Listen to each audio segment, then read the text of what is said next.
So here I want to talk about a few tricks regarding bolt positions. So I have a column, I have a plate, an end plate, and a beam, and I want to create some bolts over here. I've created a sectional view over here so I can see the column from the side, the plate, and the beam. And I'm going to create a set of bolts over here, right in the middle of this beam. So let me go to the bolt command and select my plate because my bolt is going through the plate and the column, not the beam. Then I right click and now I select the origin of the bolt group and I give it an X direction. So it could be, for example, the bottom of the beam, right? So I zoom out and my bolts have been created right at the center of the beam. Now, many times when we are dealing with bolt positions, let me go to the bolt positions tab and maybe I want a few extra bolts over here, several bolts, say 4 rows of bolts or 3 rows of bolts. But I also have another problem. So let me first go in and modify this. Let's say I have another 3 multiplied by 60 in the X direction. So I've created the extra bolts.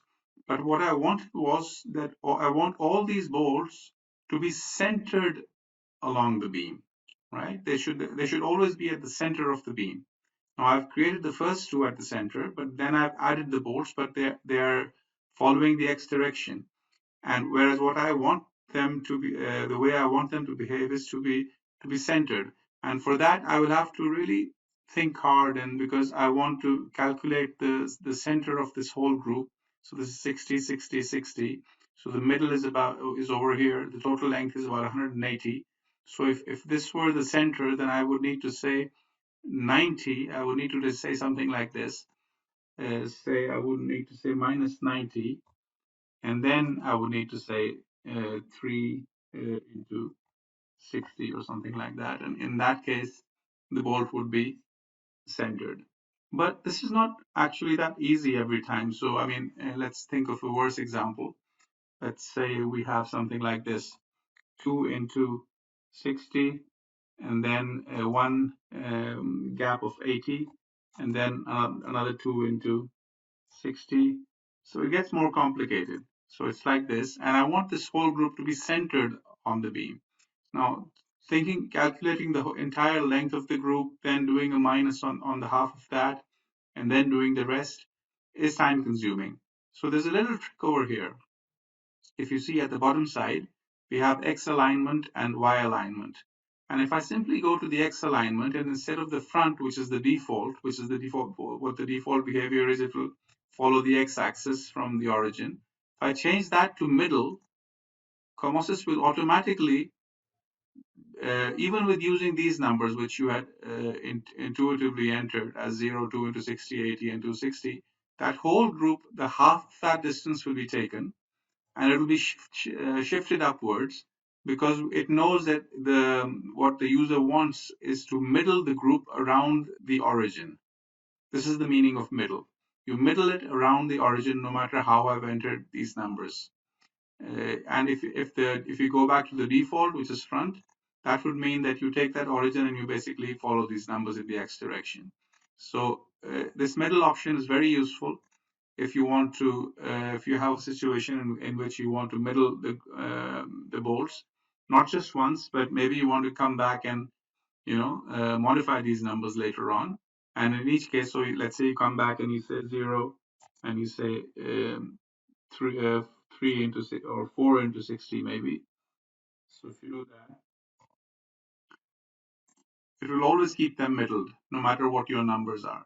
So if you were to add, for example, if you were to make 60, 40, and 60, then whatever your numbers are, they will still remain in the middle of the beam. And this is very useful. And we have a similar alignment in the Y direction as well, right, middle, and left. So whenever you want something to be middled, it's most useful for that. For the other ones, the normal behavior will usually suffice. But for middling the bolts, even though you're changing these numbers, you can use this option, and it's very useful. Now, one question could be that where would I want to middle the bolts? And the answer is whenever your main element is primarily in tension or in compression, that's where you want to middle your bolts. So for example, if this beam was carrying a pure entirely tensile force in it, but my bolts are entered without this anchoring in the middle. So let me turn that back to the normal default, something like this. Now in this case, although I'll have sufficient number of bolts, let's say, to carry the tensile force, but the tensile force is along the middle of the beam, the net tensile force. But the bolts are not in the middle of the beam now. So that will create a net moment inside the beam, which will cause extra stresses, which we don't want. So whenever the elements which you're connecting are carrying primarily tensile forces, then you would want to use this option, because in that case, when you convert it into middle, you can be assured that the forces which are coming will now be primarily taken without creating any eccentricities. Of course, I'm not saying that this is the right way to do it. In that case, what you would normally do is you would have bolts around the flange, and then bolts around the flange, and then some bolts in the middle, according to the area of the web and the areas of the flanges. But in any case, those bolts will be middled according to the center of the beam, and that's where this particular feature will come in handy.